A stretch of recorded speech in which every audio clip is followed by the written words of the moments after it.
Side में हो गया भाई साहब, देखो पूरा मैदान पड़ा है।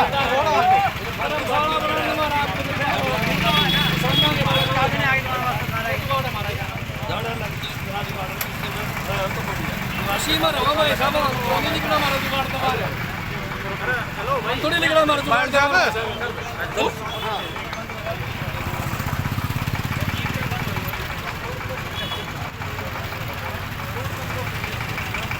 रोड पे आ गए थे। कोई बात नहीं, खड़े हैं भाई साहब हम तो, हमने तो वैसे डर लगा परेशान ना करे। कोई बात नहीं, हम किसी को परेशान करा, हम किसी ने परेशान कर रहा, हम खुद परेशान हो जाए। हम तो अपना धंधा करा दे, दुकानदार अपना धंधा करे दे, कमेटी वाले गए इनका लट मारे। बताओ क्या कसूर ब्राउंड में कमेटी में तो यार हमने थोड़ी मारे लठे भाई साहब ने मारे लठे। पुलिस इलाज करेगी उनका। मुझे पता ही नहीं, मुझे ये भी नहीं पता दरखास्त दिए कि नहीं दिए। एक बात बयान लिख लो, कौन सा भाई अपना रहो बयान लिखा तभी उसको बुलाओ, इसके लाग मुझे पता है कि वो जा लिए, जिनका झगड़ा था तो जा लिए। वो पूरे है भाई साहब, वो खड़े कौन है ये इसका मारे कुकर डाल लिया। अगर आ जाओ भाई पिक्चर दे दो, पिक्चर आ जाओ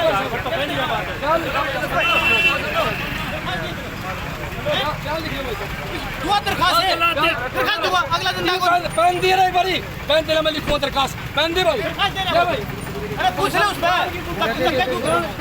नहीं भाई साहब दो दरखास्त दरखास्त देवा नहीं भाई साहब, तो भाई साहब थानेदार साहब से हाथ में अरे ये मैं पॉलिटिक्स मेरे साथ ना करिए। मैं ये बाजार भी मेरे को जानता है, मैं बाजार को जानता हूँ। उनके लिए 24 घंटे तैयार है कि ना कोई दरखास्त आई है, दरखास्त आगी तो कार्रवाई कर देंगे। अभी दरखास्त दे दो कागज ले भाई। फिर वो उल्ला का फिर क्या है, मैं मना करते हो तो भी हो गए भाई साहब, तो भी किसको बताओ, किसको इनको परेशान करते हुए किसने दरखास्त दी थी कि 2 महीने पहले। तो भी आज तो कोई दरखास्त आई है हमारे पास। दरखास्त तो भाई साहब सब देवा हमने डरा रखे पहले ये डरा रखे हैं। किसने डरा दिया? ये कमेटी वाले को दरखास्त दोगे तारे ब्राउंड खाली करावांगे, ईवन का जूत मारे हमारी क्या गलती है? फिर आपकी गलती बताओ तो बोले भाई साहब हम हमारा बनना फिर किसका बनना का जाओ भाई साहब। सुनो क्या तो दरखास्त कमल गुप्ता लगा के जाओ तो भी आप नहीं खड़े पाओगे उड़े। हाँ क्या बनना का जाओ तो आप खड़े पाओगे। मैंने किसी को नहीं बुलाया, ना मैंने किसी को टाइम दिया। तो दरखास्त दोगे तो कार्रवाई कर दूंगा। यहाँ बेवजह ड्रामा करने की जरूरत नहीं। भाई साहब ड्रामा कौन करा, भगवान का समय। फिर मेरी बात सुन ले, क्या तो दरखास्त दूंगा, कार्रवाई कर दूंगा। अभी का अपना घर जाओ, दरखास्त देवाएं भाई साहब, दरखास्त देवाएं। ड्रामा कौन करा भाई, बताओ ड्रामा करे कोई? ना तो यार मेरी बात अरे भाई मैं कुछ का तनिया यहाँ फिर क्यों भीड़ लगा रखी है? कड़ा जाओ भाई साहब, अपने घर जाओ यार। नहीं फिर मानसिक अत्याचार होता फिर करा जाएगी सोचा। दरखास्त ना खूब है तू सही है, बिल्कुल सही काम लग रहा है, तू सही काम लग रहा है। चल मांग लो भाई साहब। अरे सर आप 1 घंटा बात कर लो, 1 घंटा बात कर लो, अरे आप 1 घंटा बात कर लो, 2 घंटे बात कर लो, 4 घंटे बात कर लो, मुझे कोई दिक्कत नहीं। मैं कार्रवाई से मना करता हूँ तो मेरे साथ यहाँ आप बहस करो। अगर मैं कोई दरखास्त ही नहीं देगा मैं कार्रवाई किसकी करूँगा? हम बहस करने का मारा खड़ा जुआ मेरे किसी के साथ और यूँ क्या कर रहा है भाई? हम तो भाई साहब आपके पास फरियाद लेके आए तो फिर तेरे को कोई मना कर रहा है क्या? नहीं मना कौन, हम कद का मना कर रहे हैं? हम कद अरे किसके से झगड़ा किसके साथ हुआ भाई? ये तो इनके साथ फैसला मामला क्या बजेगा है? मुझे नहीं पता।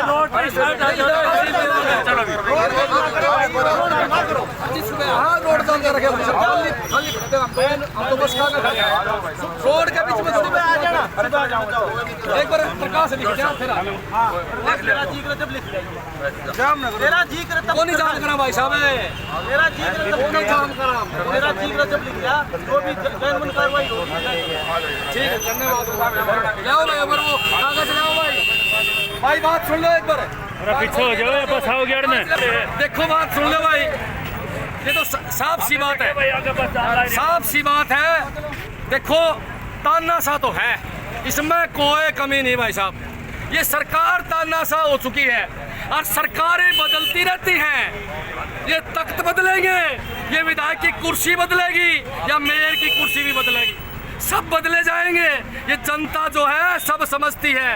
एक आदमी के साथ अत्याचार होता है, उसी को धमकाया जाता है, उसी को धमकी दी जाए सब डायरेक्ट। उसके साथ आने वाले लोगों को धमकाया जाता है, उसके साथ जो आवे उसको गिरफ्तारी की धमकी दी जावे, उसको लठ मारने की धमकी दी जावे। भाई साहब अत्याचार हो चुका है, तानाशाह देश हो चुका है, चरमरा गई है व्यवस्था इस देश की। इस देश के नेता पता नहीं कहाँ सुते हैं। मैं तो कहता हूँ इस देश में तालिबान से भी खतरनाक राज आ चुका है। ऐसे नेता जिस देश में किसान सुरक्षित नहीं है, मजदूर सुरक्षित नहीं है, व्यापारी सुरक्षित नहीं है, दुकानदार सुरक्षित नहीं है, ऊपर से जो नेता लोग हैं जब जब उनके खिलाफ कोई बोलता है पुलिस को आगे कर देते हैं, पुलिस से पिटवाते भी हैं, पुलिस से मुकदमे दर्ज भी करवाते हैं और पुलिस से धमकियां भी दी जाती है। भाई साहब आपके सामने, पूरे शहर के सामने आज मैंने व्यापारियों के साथ आया, व्यापारियों की मदद करनी चाहिए तो सीधी सीधी मुझे धमकी दी गई कि तेरे घर जा, तेरा मुकदमा लगा दिया जाएगा, तेरे को अंदर कर दिया जाएगा, तेरे को जेल में डाल दिया जाएगा, तेरे लठ मारे जाएंगे। भाई साहब कहाँ तक उचित है ये बात है, कहाँ तक उचित है? कोई भी आदमी इतना तानाशाह हो, कितना बड़ा हाथ उसके सिर पे है, आप लोगों को देखने की बात है। सबके सामने सरेआम आज मुझे धमकी दी गई है। मैं किसी जनता की सेवा करने के लिए आया हूँ, मैं दुकानदारों के साथ आया था, लेकिन ये कहते हैं कि आप अपने घर रहो, क्योंकि मेरे से खतरा है इस सरकार के नेताओं को, इस तानाशाही सरकार की कुर्सी को खतरा है। इसीलिए जब जब ये खतरा महसूस करती है पुलिस को आगे करती है, पुलिस से पिटवाने का काम करती है, धमकियां दिवाने का काम करती है। मैं पुलिस को बताना चाहूँगा कभी एक घमंड में मत रहना, सरकारें बदलती रहती हैं, सरकार आनी जानी चीज़ है, सरकार आज किसी की है कल किसी और की होगी, लेकिन एक जनप्रतिनिधि को सीधी सीधी धमकी देना गलत है। आपके थानेदार ने मेरे को पहले अंदर ले गए, फिर मेरे को बाहर निकाला है। कहाँ का इंसाफ भाई साहब? पब्लिक के बीच में वीडियो बनी हुई है, कहाँ का इंसाफ है भाई साहब? बताओ भाई साहब कहाँ का इंसाफ है? किसके इशारे पे और लग रहा है सारा काम है? जनता खुद पूछे किसके इशारे पे मनोज लाठी के साथ गलत काम होने लग रहा है?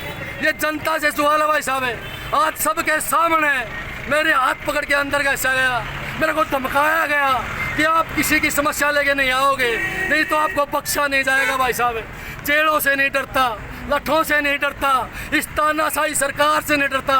मेरा खट्टर साहब से सवाल है, क्या आपने ऐसे तानाशाही पुलिस बना रखी है कि जो आवाज़ उठाता है उसकी आवाज़ को लठ से दबाया जाता है? आप आज आवाज़ व्यापारियों की लठ से दबाड़ लग रहे हो, अब व्यापारियों को लठ से दबाड़ लग रहे हो, अब व्यापारियों को तंग करने लग रहे हो, अब दुकानदारों को तंग करने लग रहे हो। क्या यही सुशासन है? मेरा खट्टर साहब से सवाल है, क्या यही सुशासन है? क्या इसी को राम राज्य बोलते हैं क्या? भाई साहब किसी आम आदमी को बोलने का अधिकार नहीं है। आज मैं पब्लिक के साथ आया तो मेरे साथ दुर्व्यवहार हुआ है। भाई साहब क्या धमकी दी गई आपको, क्या कहा गया, किसने कहा? आपके सामने थे, आप वीडियो बनाओ थे, आपने देखी थी ना जी। मेरे को घेर लिया, बोला क्यों आए हो आप इनके साथ? सबके साथ सामने मेरे को धमका के एक दहशत फैलाना चाहते हैं लोगों में, ताकि मनोज लाठी को धमकाएंगे, जेल में डाल देंगे और लठ मारेंगे तो सब लोग सीधे हो जाएंगे। भाई साहब किसने कहा ये बात? सत्तो साहब ने कही। भाई साहब क्या नाम है जी उनका? कप्तान सिंह नाम है, उसने मेरे को स्पष्ट और सीधी धमकी दी। भाई साहब आज उसने नहीं दी है, उसके अकाउंट ने धमकी दिलवाई है, उसके विधायक ने मेरे को धमकी दिलवाई है। मैं तो कहूँ बीजेपी के बड़े बड़े नेताओं ने उसको कहा है कि मनोज लाठी ज्यादा बोलता है, इसका इलाज कर दे। मनोज लाठी जनता की आवाज़ उठाता है, इसका इलाज कर दे। मनोज लाठी व्यापारियों के, किसानों की आवाज़ उठाता है, मजदूरों की आवाज़ उठाता है, इसका इलाज कर दे। आज बीजेपी के नेता मेरे दुश्मन हो चुके हैं, वे मुझे किसी न किसी प्रकार से हर रोज धमकी देते हैं। तो अब आप कभी गुंडों से धमकी दिलवाते हैं, कभी पुलिस से धमकी दिलवाते हैं। क्या अब आप डरे हो, घबराए हो, या क्या आगे कार्रवाई करने वाले? भाई साहब जेल में जाने खातर तैयार हूँ, भाई साहब लठ लाकर खाने खातर तैयार हूँ। किस लिए डरूंगा भाई साहब? मैं मारेंगे ज्यादा मर जाऊँ भाई साहब, पुलिस वाले लठ मार लेंगे, ये बीजेपी के नेता मैंने कुटवा लेंगे, जेल में डलवा देंगे। भाई साहब क्या दिक्कत है? जेल में भी तो आदमी जानता होगा। आज सबके सामने, पूरी शहर की मार्केट के सामने मेरे को इसलिए धमकाया गया क्योंकि मैं इनकी बातें नहीं मानता। क्यों धमकाया गया? कि मैं दलाली नहीं करता, क्यों धमकाया गया कि मैं सीधी बात करता हूँ, चाहे अफसर हो, चाहे मंत्री हो, चाहे विधायक हो। मैं उनको कहता हूँ जिसने गलत करा उसको दंड दे, जिसने गलत नहीं करा उसको आप छोड़ दो। एक व्यापारी के लात मारी गई है, एक व्यापारी को पिटा गया है भाई साहब, अगर उसके पक्ष में मैं आया हूँ तो गलत काम है क्या? ये सच्चों यानी आपको व्यापारियों की आवाज उठाने पर सजा मिली है? बिल्कुल बिल्कुल, आपके सामने थी, आपने वीडियो बनाई थी ना, सब पुलिस वालों ने घेरा था ना, पकड़ के अंदर ले गए थे ना, फिर अंदर से बाहर निकाल दिया कि बोले आप हमसे बात नहीं करते, आपसे अब बात करने के योग्य नहीं हो, आप ड्रामा करते हो। ये ड्रामा है कि भाई साहब है, किसी की आवाज उठाना, किसी की मदद करना क्या ड्रामा है? अगर ये ड्रामा या बीजेपी सरकार और या हिसार पुलिस अगर मानती है तो ये मैं ड्रामा हर रोज करूंगा। इसके लिए चाहे मुझे जेल में डाल दो, चाहे मेरे को लठ मार दो, मैं पीछे हटने वाला आदमी नहीं हूँ। आज एक जनता के प्रतिनिधि को स्पष्ट रूप से सबके बीच में धमकाया गया भाई साहब। क्या लगता है कि क्या जनता के प्रतिनिधि को इस तरीके से करना उचित है या किया जा सकता है या नहीं किया जा सकता? कानून में क्या व्यवस्था है इसके लिए? गलत कराया भाई साहब, गलत कराया है, 100% गलत कराया भाई साहब। यानी कानून में इस तरीके से बाहर निकालना कोई व्यवस्था नहीं है? नहीं, विरोध करना हर आदमी का अपना अधिकार है। क्या ये बीजेपी के नेता विरोध नहीं किया करते? ये बीजेपी के नेता कुर्ते काट के विरोध किया करते? क्या उस समय पुलिस नहीं थी? इन लोगों ने पुलिस अपनी प्राइवेट कंपनी बना दी है। मैं तो कहना चाहूंगा जनता को, इन थानों पर बीजेपी थाने लिखा दो। ये बीजेपी के नेताओं के लिए काम करती है, उनकी सुरक्षा करती है, जो उनके खिलाफ बोलते हैं उन्हें जेल में डालने का काम। पुलिस ने कहा कि आप माहौल खराब कर रहे थे अंदर जाकर के, इसीलिए आपको बाहर निकाला गया। क्या ये इस बारे में क्या कहना है? भाई साहब पुलिस की में भी कह देगी माहौल खराब करना, किसी की आवाज उठाना माहौल खराब करना के। एक व्यापारी को लठ मारे गए, सरेआम नगर निगम ने उसको पीटा, क्या माहौल खराब करना नहीं था? बताओ नहीं था के? तो आप उसकी शिकायत देने के लिए पहुंचे थे थाना? शिकायत देने के लिए पहुंचे थे, अपना प्रोटेस्ट कर रहे थे, विरोध प्रदर्शन इस सरकार के खिलाफ कर रहे थे, लेकिन सरकार ने हमारे को कटघरा खड़ा कर दिया। सरकार ने हमारे ऊपर एक्शन लेना चाहा, सरकार ने हमारे को जेल में डालने की कोशिश करी, धमकाया गया है, धमकाया गया है, धमकी दी गई है सच्चों से सीधी है, सच्चों ने सीधी धमकी दी है। मैं डरने वालों में से नहीं हूँ भाई साहब, है जनता का साथ है, आप जैसे भाइयों का प्यार मेरे साथ है, जिनका प्यार मेरे साथ है, इसलिए मैं इन लोगों से डरूंगा भाई साहब। इन तानाशाही लोगों से क्यों डरूंगा मैं? अब आप क्या आगे और भी आगे बढ़ करके इनकी आवाज बुलंद करेंगे? बिल्कुल 100% हिसार के हर आदमी के साथ मनोज राठी खड़ा है, चाहे ये पुलिस, चाहे हिसार के कप्तान, चाहे हिसार के सारे थानेदार मेरे को लठ मारा है, मेरे से दुश्मनी बना हुआ है, मैंने जेल में डालते हैं, कोई दिक्कत नहीं है, मैं डरने वाला नहीं। चाहे बदमाश मुझे गोली मार दे, चाहे पुलिस मेरा झूठा इनकाउंटर कर दे, मैं डरने वाला आदमी नहीं हूँ, मैं डरूंगा नहीं। मैं एक पथ पर निकल चुका हूँ, जनता की सेवा करना मेरा ध्येय है, ये मैं करता रहूँगा।